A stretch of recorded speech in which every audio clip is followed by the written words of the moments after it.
Là, vous avez le truc qui apparaît. Moi, j'ai mon DocStation en arrière-plan. Je vais vous montrer comment ça va rendre. Alors, il vous faudra la version 3.2 que je vais vous mettre en commentaire épinglé. Génération d'images, pour les frames, en fait, vous mettez LSFG 3.1, ok?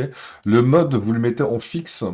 Et multiplicateur, vous allez jamais essayer de multiplier par plus de 2. En fait, le multiplicateur, c'est ce qui permet de doubler, de tripler ou quadrupler les FPS. Mais plus vous allez augmenter la valeur, et plus en fait, ça va créer énormément d'artefacts et de bugs d'affichage, parce que, pour vous expliquer, le logiciel va créer les images manquantes à la volée. Et donc, si vous multipliez par 3 ou 4, ça va finir par être brouillon. Donc, en fait, juste multiplier par 2, par exemple, si vous avez un jeu en 30 FPS, il sera multiplié par 2 en 60 FPS, etc. Mais bon, plus vous allez augmenter la valeur, et pire ça va être au niveau du visuel, donc 2 c'est largement suffisant.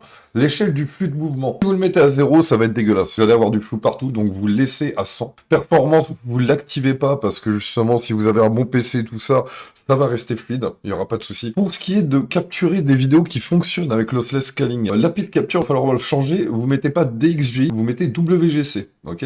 Mémoire tampon cible, vous mettez à 1. Au niveau de l'échelle, moi j'ai désactivé en fait. Option de rendu, mode de synchronisation, vous laissez par défaut latence max d'image, vous pouvez monter à 3 en fait, quoi. Ça vous permettra, même si il y a un petit décalage au niveau de la manette et de machin, ça vous permettra d'avoir un truc nickel. Support HDR, je vous déconseille de l'activer, à part si vous avez un écran 4K. Parce que moi en fait, j'ai pas d'écran 4K. J'enregistre en 4K, mais je n'ai pas d'écran 4K. Et donc quand j'activais en fait le support HDR, ça me mettait une image qui était beaucoup plus lumineuse, et donc du coup c'était pas cool. Support 2G5, je vous conseille de laisser désactiver aussi. Mode multi-écran comportement, vous activez. Ça vous permettra d'avoir, comme si vous aviez plusieurs écrans de bureau. Et ça va être très important si vous voulez enregistrer sur OBS.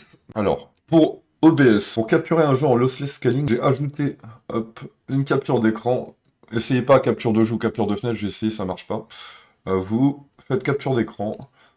Et quand vous allez créer, on va vous demander un truc automatique, machin. Vous mettez duplication de bureau des XGI, ok? Capturez le curseur et vous mettez ça comme ça. Ok. À partir de ce moment-là, vous pourrez avoir votre jeu qui sera enregistré avec le lossless scaling et avec réellement le rendu avec les 60 FPS que vous donne le jeu. Je vais vous faire toute une démonstration. Donc, on va aller dans DocStation, on va relancer Dino Crisis 2 et vous allez voir, ça va plus du tout être la même chose, quoi. Là, du coup, ça va charger les textures, normal, quoi. On attend patiemment. La différence, elle va être bluffante. On n'a pas encore activé le logiciel, du coup. Là, on est juste en train de mettre en place les trucs.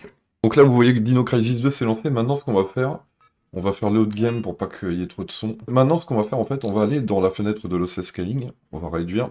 Et là, on va faire mise à l'échelle. Ok? Et vous allez voir, ça va passer en plein écran. Je vais vous mettre tout ça. Là, hop. Au bout de 5 secondes, le truc s'est mis en route. Allez, mène-toi. Voilà, c'est cool.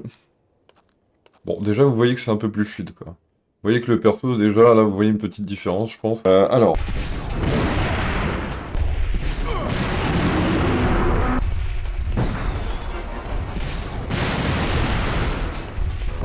Good job. Let's go.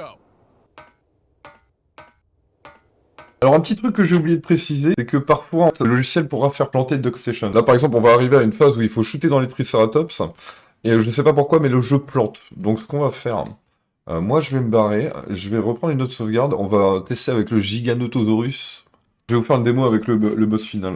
Donc voilà le plus gros dinosaure de Dino Crisis 2 en 30 FPS.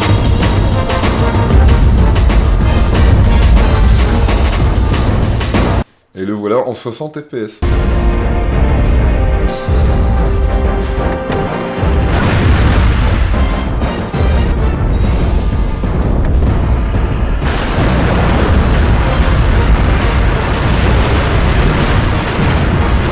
Alors un dernier truc important pour que ce soit pas chiant à utiliser aussi, vous allez pouvoir assigner une touche pour l'activer ou le désactiver. Et pour ça, vous allez tout simplement aller dans Paramètres et raccourci de mise à l'échelle. Moi par exemple, je l'ai assigné à F12, vous avez juste en fait à choisir la touche dont vous vous servez pas trop pour activer le truc ou le désactiver.